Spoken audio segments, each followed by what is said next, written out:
Salut. Ça va? Coronavirus, les gars. Coronavirus. On n'est pas en forme aujourd'hui, hein. Non, pas du tout. Ouais, sérieusement. Aujourd'hui, on va parler d'un sujet extrêmement important. Pas du tout. Hein. D'abord, on va se mettre au clair là-dessus. Alors, dans cette vidéo, on va faire des petits équilibres. Quand on parle d'équilibre, on ne sait pas trop de quoi on parle. Mais quand on parle d'équilibre, par exemple, je vais vous donner un exemple. Très concret, ici, on a une cuillère qui a été pliée d'une façon quand même assez particulière. Hein. Je dis ça, je dis rien. Je vais même vous montrer un angle. Attendez, on va faire ça bien. Donc, ceci est une cuillère. Hein. Elle a été pliée de façon assez particulière. Et à part qu'elle a été pliée comme ça, il n'y a aucune triche parce qu'on peut voir en fait ici, évidemment, si je viens, que je pose mon doigt dessus et là... Oh, elle est tombée. Bah c'est normal, hein. Mais par contre, si on vient, qu'on prend une ceinture, ça va faire un poids encore plus, alors ça va être encore plus lourd. Donc la ceinture, forcément, avec ça tombe.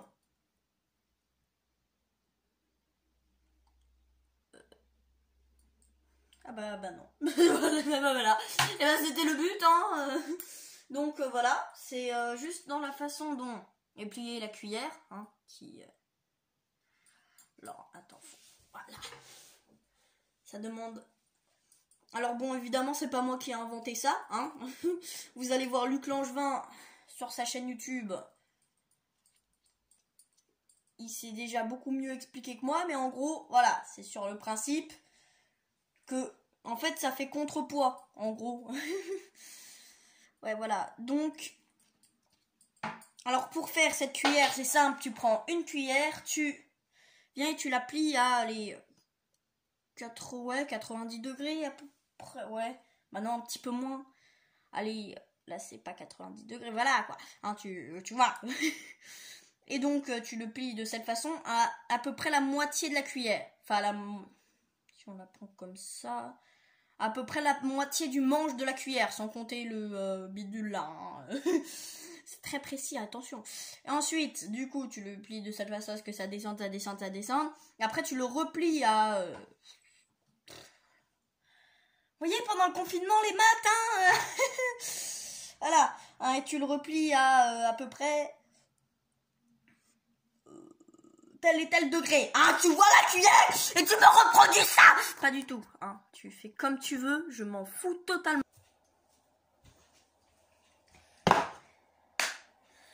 Alors, me voici ici dans ma petite cuisine. Alors, pour ce truc-là, vous aurez besoin d'une magnifique canette de Coca. C'est pas sponsor, hein, c'est pas aucun sponsor, c'est chiant. Et donc, évidemment, un verre. Mais le verre, on s'en fout parce qu'il faut, de toute façon, boire la canette de Coca. Moi, je m'en occuperai après, donc... Je vide tout ça là-dedans, mais il doit rester un truc précis, un niveau précis de Coca. Alors évidemment, je peux pas vous le montrer parce que c'est dans une canette, hein. Voilà. Et donc normalement, là il y en a encore un peu trop. Et vous voyez, je pense ce que je veux faire. Alors,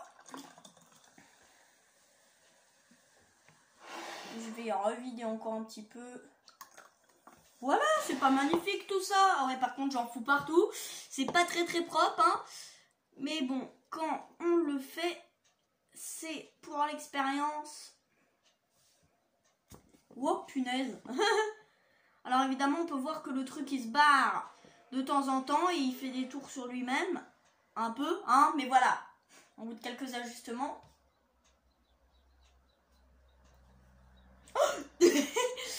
Non, c'était nul, ok.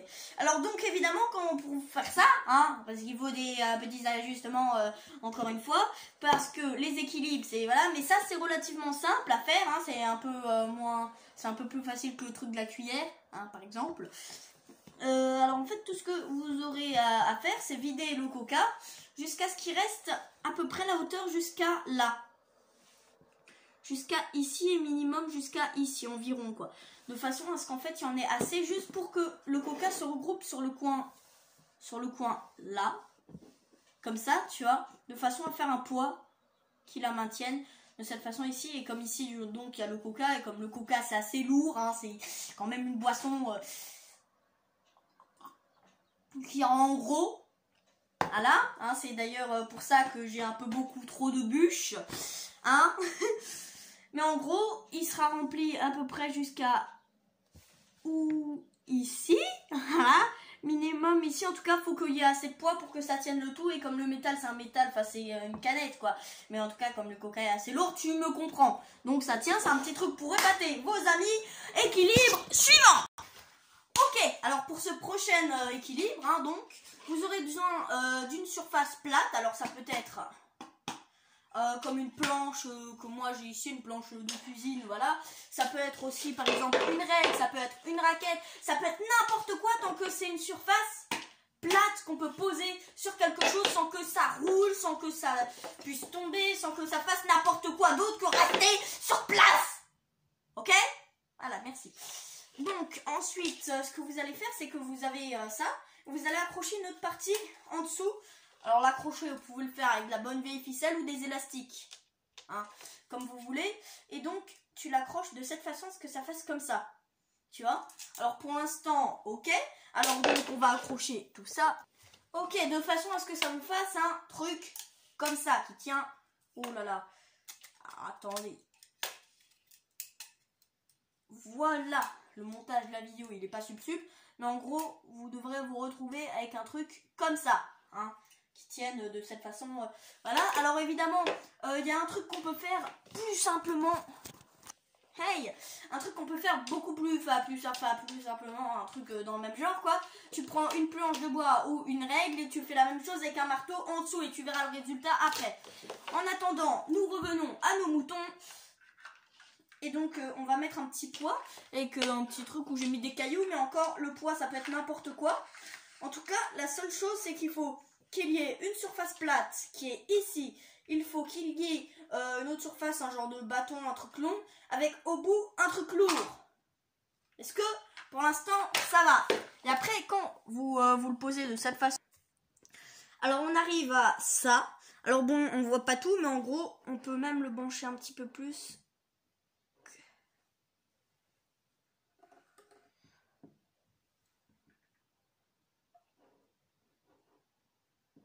Et pourtant, si on descend tout le poids qu'il y a en dessous, il n'y a rien, bien évidemment, qui colle. Hein. Voilà, si on veut, on peut le faire tenir de cette façon sur ma main. Hein. Et évidemment, ça tient très bien. Alors, on peut le faire, comme dit, avec plein d'autres choses. Je vous incite à le faire avec plein d'autres choses aussi. Parce qu'on n'a pas tous l'occasion d'avoir des planches comme ça, voilà. Vous pouvez le faire avec n'importe quoi, avec juste, il vous faut, je répète encore, un truc plat. Putain. Voilà, alors il vous faut un truc plat, de type plat, hein, un autre truc avec un poids au milieu que vous accrochez avec le truc plat. Pour faire ce que je viens de vous montrer, je vais pas vous le montrer 10 000 fois. Et après, vous pouvez combiner certains équilibres. Il y a d'autres trucs d'équilibre que je vais tester dans une prochaine vidéo, peut-être. Voilà, alors, bon, à quoi est dû ce système? Et après, je vous laisse, hein, tranquillement. Ce système, c'est dû à, tout simplement, le poids, il se retrouve en dessous. Là, par exemple, j'imagine, là, il y a le truc plat, ça descend, et le poids, il est ici. Il est au même niveau que le truc plat. Et donc, forcément... ça fait une ligne invisible entre guillemets qui est droite ici et qui relie les deux et qui fait que ça tombe pas comme ça, parce qu'imagine il y a un poids qui est ici, ça va pas faire tomber le truc comme ça, hein, t'es d'accord? Et comme il y a la surface de la table, ça normal, hein. Et donc voilà, ça fait ça. Et donc si on met un point encore un peu plus loin, on peut même le mettre à ras-bord de la surface de la table. On peut essayer d'inventer des équilibres qui font genre de défier les lois de... parce qu'en fait, ces équilibres, c'est normal, c'est de la logique, comme le coup de la cuillère. Voilà, qui fait contrepoids, et du coup, on n'est pas trop habitué à voir des trucs comme ça. Là, on a l'impression plus que c'est de la magie et tout. Mais en fait, non, c'est de la logique, tu vois. Parce que le poids de la ceinture va pas aider à faire tomber la cuillère. Même moi, j'ai du mal à comprendre ça, quoi. Et en dessous, tu vois, il n'y a rien, il n'y a aucun trucage quoi. Et ça va pas aider à faire tomber la cuillère parce que on peut même forcer un petit peu. Hein, voilà, c'est le poids en fait qui va dans le sens inverse et qui aide à ce que la cuillère reste en place justement. Et c'est pour ça que quand il y a la cuillère normale ici, le dessus, il va aider justement contribuer à descendre, alors que si on met un poids dedans, il va contribuer à rester. Est-ce que tu suis? Merci. Voilà, donc j'espère que cette petite vidéo t'a plu, hein. Voilà, c'est tout. Et donc, on va passer directement à l'intro de fin parce que ça fait déjà 10 minutes de vidéo. Salut les kickers. Ouais, salut. Tu te casses.